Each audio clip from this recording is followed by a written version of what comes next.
नमस्कार, आप देख रहे हैं पुरवैया दिन भर। इस वक्त की तमाम अहम खबरों के साथ हाजिर हूं मैं राहुल शर्मा। कल होने वाले दूसरे चरण के मतदान के लिए चुनाव आयोग ने तैयारियां पूरी कर ली हैं। चुनाव आयोग के मुताबिक नक्सल प्रभावित क्षेत्रों में सुरक्षा बलों की तैनाती कर दी गई है। आयोग के मुताबिक सुरक्षा के लिए 992 कंपनियों की तैनाती की गई है। बता दें कि कुल 6 जिलों की 32 सीटों पर कल वोटिंग होनी है। सेकेंड फेज में 6 जिला का और 32 असेंबली कॉन्स्टिट्यूंसीज का पोलिंग निर्धारित है, जिसके लिए सभी patrolling cum collecting parties, polling parties, EVM material सारे का डिस्पैच की कार्रवाई पूर्ण किया जा चुका है। सभी अपने अपने designated polling stations and cluster centres में पहुंच रहे हैं। आउट ऑफ 32 9 असेंबलीज में 5 बजे तक, इवनिंग 5 बजे तक पोल रहेगा। 12 असेंबली कॉन्स्टिट्यूंसीज में 3 बजे तक और 11 असेंबली कॉन्स्टिट्यूंसीज में 4 बजे तक पोलिंग रहेगा। कल जिन 6 जिलों में वोटिंग होनी है उसकी सारी तैयारी प्रशासन की ओर से पूरी कर ली गई है। प्रशासनिक तैयारी की 4 तस्वीरें अपने टीवी स्क्रीन पर आप देख रहे हैं। पहली तस्वीर गया की है, दूसरी औरंगाबाद की और तीसरी अरवल की, साथ ही चौथी कैमूर की है। इन सभी जगहों पर मतदान के लिए सभी तरह की तैयारियां पूरी कर ली गई हैं। मतदान के लिए सुरक्षा के पुख्ता बंदोबस्त किए गए हैं।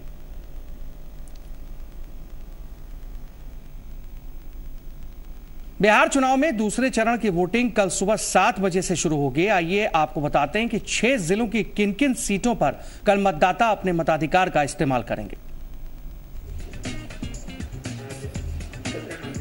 बिहार विधानसभा चुनाव के दूसरे चरण में 32 सीटों पर कुल 456 उम्मीदवार मैदान में हैं।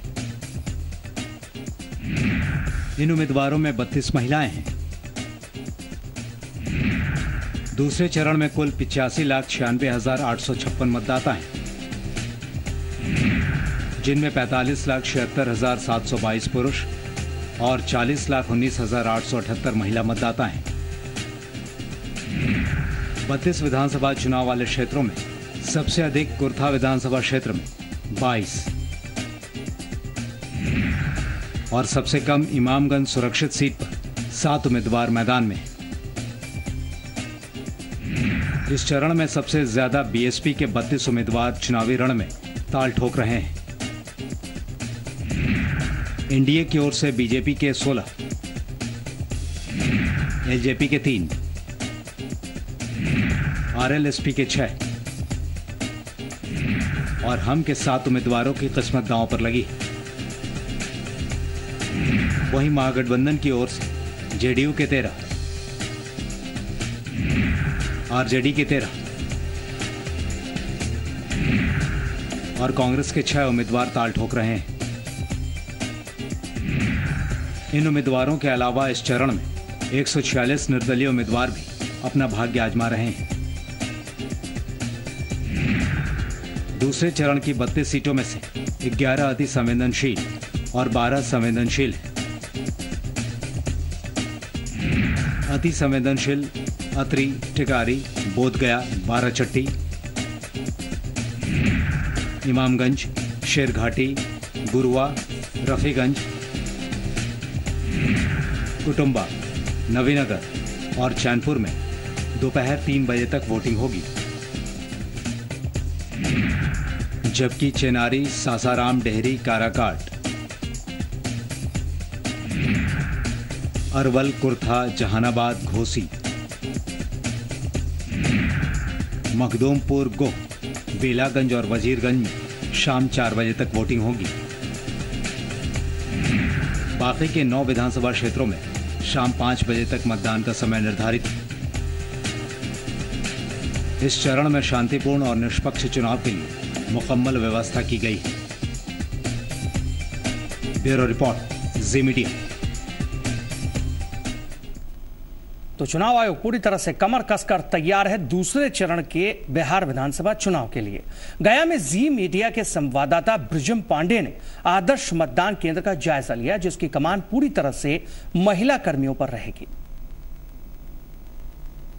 बिहार चुनाव में पहले फेज में महिलाओं के बढ़े उत्साह को देखते हुए गया प्रशासन ने एक अनूठा उपाय किया है। हम आपको बता दें कि देखिए, ये जो बूथ का नज़ारा है ये आदर्श मतदान केंद्र है और इस पर तमाम जो ऑफिसर होंगे, तमाम जो कर्मचारी होंगे, वो पूरी तरह से महिलाएं होंगी। यहाँ एक इस तरह की व्यवस्था की गई है, खुशनुमा व्यवस्था की गई है कि ऐसा लग रहा है कि यहाँ कोई पार्टी है और यहाँ तमाम चीजें बहुत ही सुव्यवस्थित ढंग से रखी गई हैं। जो महिलाएं आएंगी उनके यहाँ बैठने की व्यवस्था की गई है। ये तमाम चीजें जिला प्रशासन की तरफ से की गई हैं। हमारे साथ संजय कुमार अग्रवाल हैं, यहाँ के जिलाधिकारी हैं। सर, किस तरह की व्यवस्था है और एक अनूठा आपने ये देखिए, महिलाओं की भागीदारी आज इलेक्शंस में काफ़ी मजबूत तरीके से हो रही है, लेकिन जो महिलाएं इलेक्शंस करवाती है उसमें भागीदारी नहीं के बराबर रहती है। ये पॉइंट महिलाओं के द्वारा भी उठाया गया और एक महिला सशक्तिकरण के युग में जहां महिलाएं अंतरिक्ष पर पहुंच रही हैं तो वोटिंग नहीं करवा सकती, ये संभव नहीं होगा। आज महिलाओं ने खुद पहल की और हमारे 7 पोलिंग स्टेशन में कम्प्लीटली जो महिलाओं के हाथ में ये पोलिंग स्टेशन हैं, वहाँ presiding officers, polling officers, micro observer से लेकर के जो वेबकास्टिंग में लोग लगे हैं वो सभी महिलाएं हैं।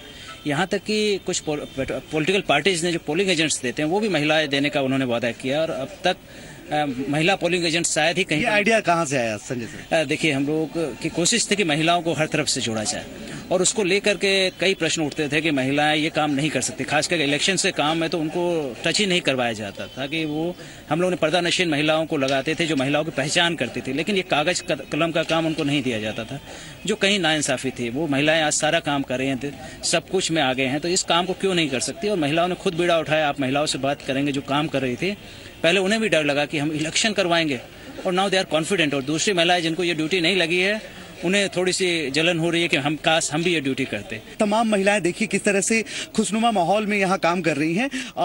जी, आपसे हम जानना चाहते हैं, इस तरह से आप लोग इलेक्शन ड्यूटी करने आ रही हैं, एकदम पूरी तरह से आप ही लोग का इन्वॉल्वमेंट है, पूरी तरह से आप ही लोग का ये माहौल है, कितना अच्छा लग रहा है? ये बहुत हम लोगों को प्राउड फील हो रहा है कि इस तरह का काम करने का हम लोगों को मौका मिल रहा है। खास करके जब बिहार में ये पहली बार हो रहा है तो उसके लिए हम लोग काम कर पा रहे हैं, तो वी फील वेरी प्राउड। जागरूकता भी फैलाएंगे आप लोग कि किस तरह से महिलाएं वोट ज्यादा से ज्यादा महिलाएं अकेले अपना सब कुछ कर सकती हैं, सक्षम है हम हर कार्य के लिए।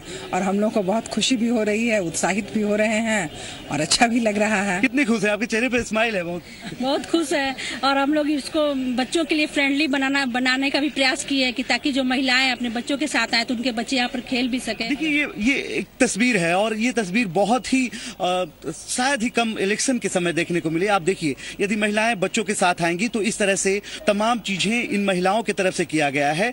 तो गया जिले में इस तरह की व्यवस्था और गया का ये जो बूथ है वो इतने आदर्श तरीके से बनाया गया है कि यदि महिला कोई वोट देने आए उसके बाद जब बटन दबाए तो उसके बाद ये भी महसूस करे कि उसने कुछ अच्छा काम किया है। कैमरा पर्सन केपी के साथ विजय पांडे, जी मीडिया, गया। इधर आरजेडी अध्यक्ष लालू प्रसाद यादव ने मनेर में महागठबंधन के प्रत्याशी के पक्ष में चुनावी सभा को संबोधित किया। इस मौके पर उन्होंने बीजेपी और मोदी पर जमकर निशाना साधा।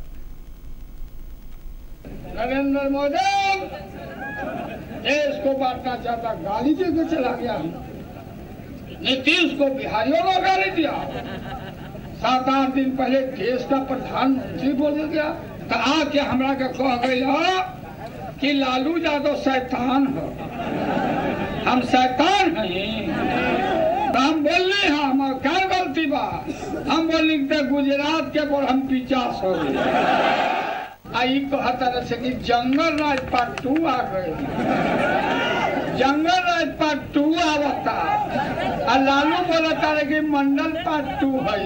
गुरु गोलवलकर के किताब में पंच ऑफ थॉट विचारों का गठनी वही में लिखल बा। सब अखबार के देखौनी रिजर्वेशन के खिलाफ में और दूध पीले बा कि बाबा का दिया हुआ आरक्षण अगर खत्म करने का नाम लिया तो ईंट से ईंट बजा देंगे, तुमको हम छोड़ने वाले नहीं। बिहार के मुख्यमंत्री नीतीश कुमार चुनावी दौरे पर बाढ़ पहुंचे, जहां उन्होंने महागठबंधन के प्रत्याशी मनोज कुमार के पक्ष में वोट मांगा। साथ ही उन्होंने एक जनसभा को संबोधित किया, जहां नीतीश कुमार ने पीएम मोदी समेत बीजेपी पर जमकर निशाना साधा। आप प्रधानमंत्री जी तक कमाले क्यों? वो बिहार को नीचा दिखाने के लिए काम करते रहे। आप प्रधानमंत्री के पद की गरिमा के अनुरूप उनकी भाषा नहीं है।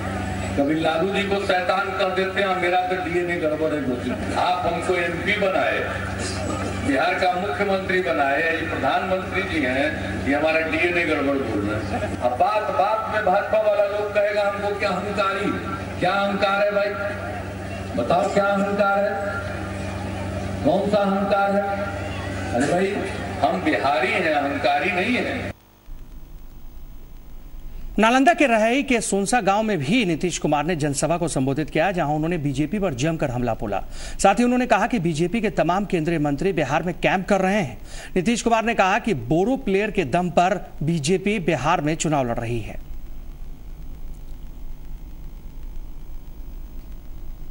इधर बीजेपी नेता सुशील मोदी चुनावी दौरे पर छपरा पहुंचे, जहां उन्होंने बीजेपी के पक्ष में वोट मांगा।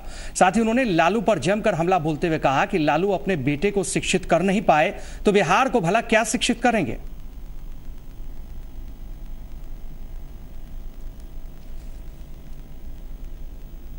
बिहार चुनाव में सियासी बयानों की सारी हदें टूट रही हैं। बीफ से लेकर ब्रह्म पिशाच तक और डीएनए से लेकर शैतान तक हमले के लिए नए नए शब्द गढ़े जा रहे हैं। जाहिर है सियासी हमलों से तो लोग परेशान हैं ही, लेकिन आपको यह जानकर हैरानी होगी कि तारीफों से भी लोग हैरान परेशान हैं। मुलायम सिंह यादव ने बीजेपी की लहर क्या बता दी, एनसीपी को यह तारीफ रास नहीं आई।